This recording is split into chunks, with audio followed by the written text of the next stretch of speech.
Coordinate geometry. What is mean by coordinates చెప్పు.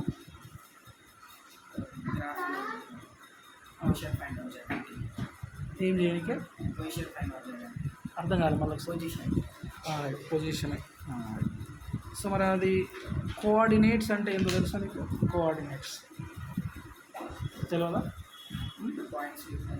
Coordinates అంటే ఇప్పుడు మనకి యాక్సెస్ తెలుసు కదా నీకు. యాక్సెస్ ఇదేమో ఎక్స్ యాక్సిస్, ఇదేమో వై యాక్సిస్. 0 ఇక్కడ 1 2 ఇక్కడ 3 ఇక్కడ -1 ఇక్కడ -2 ఉందనుకుంది. ఇక్కడ 1 ఇక్కడ 2 ఇక్కడ 3 ఇక్కడ -1 అనుకుందాం, రైట్? సో ఇక్కడ ఏంటంటే మనకు ఫర్ ఎగ్జాంపుల్ ఇక్కడ ఒక పాయింట్ ఉందనుకుందాం, రైట్? ఓకేనా? ఈ పాయింట్ లొకేషన్ చెప్పనీకే, అర్థమైందా? To say the location of this point ఏం చేయాలి అంటే ఈ పాయింట్ నుంచి ఒక పర్పెండిక్యులర్ గీయాలి ఇక్కడికి, వై యాక్సిస్. ఓకేనా? మరి ఎంత డిస్టెన్స్ ఉంది ఇది? ఎంత డిస్టెన్స్ ఇది? అదే ఎంత ఉంది డిస్టెన్స్ ఇక్కడ నుంచి ఇక్కడ డిస్టెన్స్ ఎంత ఉంది? 3 ఉంది. అర్థమైందా? ఇది ఎక్కడ మెజర్ చేస్తామో ఇక్కడ మెజర్ చేస్తాము. ఈక్వల్ అదే కదా, దాన్ని 3 అని. ఓకేనా? మరి ఇక్కడ నుంచి కూడా డ్రా చేస్తే పర్పెండిక్యులర్ అంటూ వై యాక్సిస్. ఓకేనా? అప్పుడు ఓకేనా? సో ఏమవుతుంది ఇక్కడ? ఎంత డిస్టెన్స్ ఇది? What is this distance? 3 ఎట్లయితుంది డిస్టెన్స్? ఇది ఈ డిస్టెన్స్ దేనికి ఈక్వల్ అవుతుంది? దీనికి ఏదో ఈక్వల్ అవుతుంది అంటే 2 అవుతుంది. అర్థమైందా? సో ఇది లొకేషన్ ఆఫ్ దిస్ పాయింట్ అన్నమాట. అర్థమైందా? దీన్ని ఏమంటాము? Location of P. అంటే ఇందులో 3 అనేది ఏంటి? డిస్టెన్స్ ఫ్రమ్ వేర్, ఎక్కడి నుంచి డిస్టెన్స్? అది వై యాక్సిస్ నుంచి పాయింట్కి డిస్టెన్స్. ఇదేం డిస్టెన్స్? X axis. అంటే ఈ 3,2లో 3ని అంటే ఫస్ట్ దాన్ని ఏమంటామంటే డిస్టెన్స్ ఫ్రమ్ వై యాక్సిస్.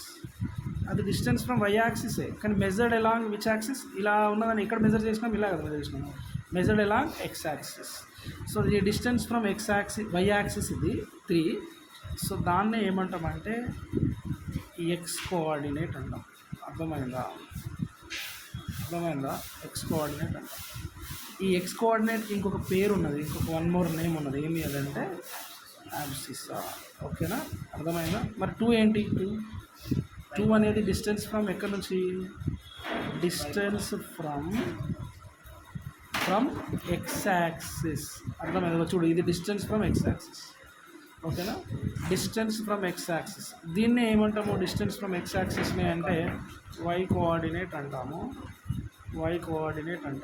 దీనికి ఇంకొక ఏమున్నది? ఏమి అంటే ఆర్డినేట్ అనేది ఉన్నది. అర్థమైందా? అంటే ఇవి కోఆర్డినేట్స్ అనేవి, ఈ 3,2 అనేవి కోఆర్డినేట్స్ అంటే మీనింగ్ ఏంటంటే డిస్టెన్స్లు అనమాట. అర్థమైందా? Distances from y axis, distance from y axis, distance from x axis. First one is distance from y axis, second one is distance from x axis. అర్థమైందా? ఫస్ట్ వన్ ఏమంటాము? ఎక్స్ కోఆర్డినేట్ అంటాము. First one ఇంకేమంటామంటే abscissa అంటాము. అర్థమైందా? Second one ordinate y coordinate. అర్థమైందా? డిస్టెన్స్లు ఎక్కడి నుంచి అని చెప్తే distance from y axis x axis చెప్పాలి, రివర్స్. అర్థమైంది? Not in the order x y, reverse order, right? y x. Okay, distance from y axis first we have to write, and distance from x axis next we have to write. Ardhamain? This is meaning of coordinates are nothing but the distances from y axis and x axis. These things we have learned in 9th class only. Ardhamain? మరి ఇక్కడ ఏం చేస్తాం sir మనం అంటే, ఇక్కడ మనము distance between 2 points find out చేస్తాము. అర్థమైందా? ఏం చేస్తాము? డిస్టెన్స్ బిట్వీన్ 2 points చేస్తాము. ఓకేనా? Distance between 2 points. ఓకేనా? ఏంటి డిస్టెన్స్ బిట్వీన్ 2 points అంటే, ఫర్ ఎగ్జాంపుల్, ఫర్ సపోజ్ ఇలా 2 పాయింట్స్ ఉన్నాయి. ఫర్ సపోజ్ ఇక్కడ ఒక పాయింట్ ఏ అనే పాయింట్, ఇక్కడ ఒక పాయింట్ బి అనే పాయింట్. ఓకేనా? ఇదేమి x1, y1, దీని లొకేషన్ ఉంది కదా దీనికి. ఇదేంది x2, y2 అనుకుందాము. What is the distance between these two అంటే ఒక ఫార్ములా. అర్థమైందా? ఆ ఫార్ములా జస్ట్ ఒక ఫార్ములా గుర్తుపెట్టుకుంటే చాలు. ఓకేనా? దానికి ప్రూఫ్ అంటే ఇప్పుడు ఎగ్జామ్ టైం కాబట్టి తర్వాత మాట్లాడుతున్నాం ప్రూఫ్ గురించి. Okay right. ఆ డిస్టెన్స్ బిట్వీన్ ఏబి ఏమి అవుతుంది అంటే x2 minus x1 whole square plus y2 minus y1 whole square. లేదు అంటే దీన్నే x1 minus x2 whole square plus y1 minus y2 whole square అని రాసినా నో ప్రాబ్లం. ఎందుకంటే హోల్ స్క్వేర్ ఉంది, ఎట్లా సబ్ట్రాక్షన్ చేసినా హోల్ స్క్వేర్ చేస్తాం కాబట్టి ఫైనల్గా ప్లస్ సింబలే వస్తుంది. అర్థమైందా? ఓకేనా? సో కాబట్టి ఇది ఎలా రాసినా నో ప్రాబ్లం. ఓకే, ఆన్సర్ అయితే మరి ఒకటే ఆన్సర్, సేమ్ ఆన్సర్ వస్తుంది. అర్థమైందా? ఓకే, సో ఈ ఫార్ములా దీన్ని అప్లై చేస్తూ మనకి ఎక్సర్సైజ్ 1లో మొత్తం ప్రాబ్లమ్స్ ఉంటాయి. అర్థమైందా? అంటే ఏమని అడుగుతాడు అంటే ఫస్ట్ కొలీనియర్ పాయింట్సా కాదా చెక్ చేయమంటాడు. అర్థమైందా? డైరెక్ట్గా డిస్టెన్స్ ఫైండ్ అవుట్ చేయమంటాడు.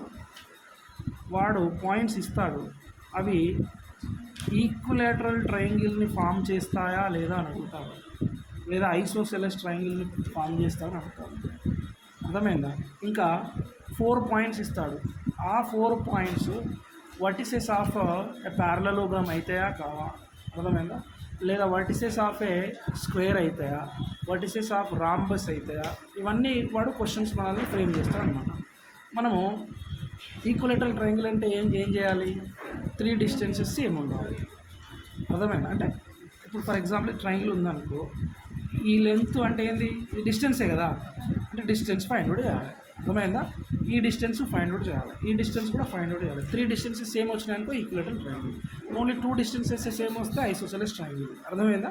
నెక్స్ట్ మరి ఫర్ ఎగ్జాంపుల్ ఒక 4 పాయింట్స్ ఇచ్చేసి అది వర్టిసెస్ ఆఫ్ ప్యారలలోగ్రామ్ అవుతుందా అంటే 4 పాయింట్స్ ఎట్లా ఇస్తాం మీకు ఆర్డర్లో, ఈ ఆర్డర్లో ఇప్పుడు ఫర్ ఎగ్జాంపుల్ ఇక్కడ ఏ అని, ఇక్కడ బి అని, ఇక్కడ సి అని, ఇక్కడ డి అని 4 పాయింట్స్ ఇచ్చాడు. సమ్ ఏదో 3, 2, 4, 5, 6, -2, 7, -3 అని ఇచ్చాడు. రైట్? ఓకేనా? ఇప్పుడు ఇది ఏమవుతుంది? ప్యారలలోగ్రామ్ అవుతుందా? ఫస్ట్ మనకి ఏం తెలవాలి? ప్రాపర్టీస్ ఆఫ్ ప్యారలలోగ్రామ్ తెలవాలి. అర్థమైందా? ఓకేనా? ఇంకా ప్రాపర్టీస్ ఆఫ్ స్క్వేర్ తెలవాలి. అర్థమైందా? ప్రాపర్టీస్ ఆఫ్ రెక్టాంగిల్ తెలవాలి. అర్థమైందా? ఉండాలి. ఇప్పుడు నేను చెప్తా ఒకటొక్కటి ఏం చేయాలంటే. ఓకేనా? ప్యారలలోగ్రామ్ అనుకో ఫర్ ఎగ్జాంపుల్. ఓకేనా? ఏమవ్వాలి? ప్యారలలోగ్రామ్ అవ్వాలి అంటే ఏం చెక్ చేయాలి మనం అంటే అపోజిట్ సైడ్స్ ఈక్వల్ ఉండాలి. ప్యారలలోగ్రామ్లో ఏముంటాయి? అపోజిట్ సైడ్స్ ఈక్వల్ ఉండాలి. అంటే AB is equal to DC రావాలి, AD is equal to BC రావాలి. ఇంకేం రావాలంటే డయాగ్నల్స్ నాట్ ఈక్వల్ రావాలి. జస్ట్ ప్యారలలోగ్రామ్ అవ్వాలంటే. ఓకేనా? ఏసీ డిబి అనేవి 2 ఈక్వల్ కాకుండా ఉండాలి. అర్థమైందా? ఓకేనా? రైట్. ఇంకా ఇవి చెక్ చేయాలి. దేనికి? ప్యారలలోగ్రామా కాదా అని చెక్ చేయాలండి. అర్థమైందా? ఓకేనా? ఇప్పుడు మరి ఫర్ ఎగ్జాంపుల్ ఒక రెక్టాంగిల్ అని చెక్ చేయమన్నారు అనుకున్నాం. ఓకేనా?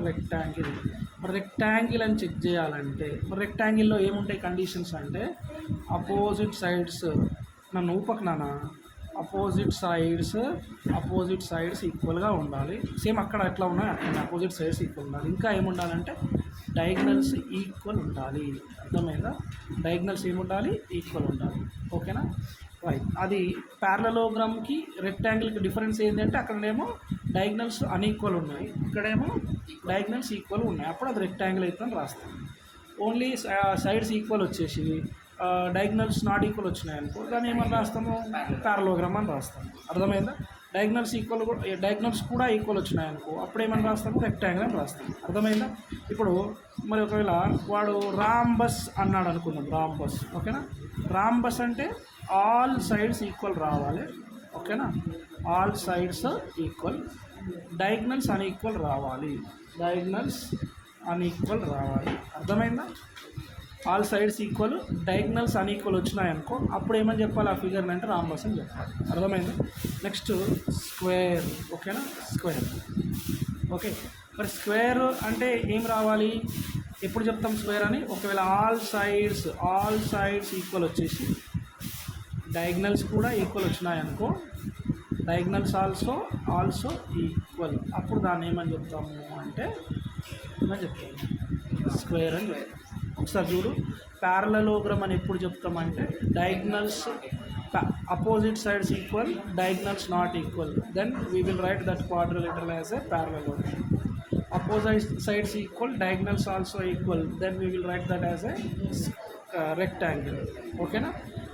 All sides equal, diagonals not equal, అప్పుడు ఏం చెప్తామంటే రాంబస్ అని చెప్తాం. అర్థమైందా? All sides equal, diagonals also equal, then we say that quadrilateral as a square. అర్థమైందా? Okay, so you do the problems one by one, you have to do and you have to show me. By today you have to finish that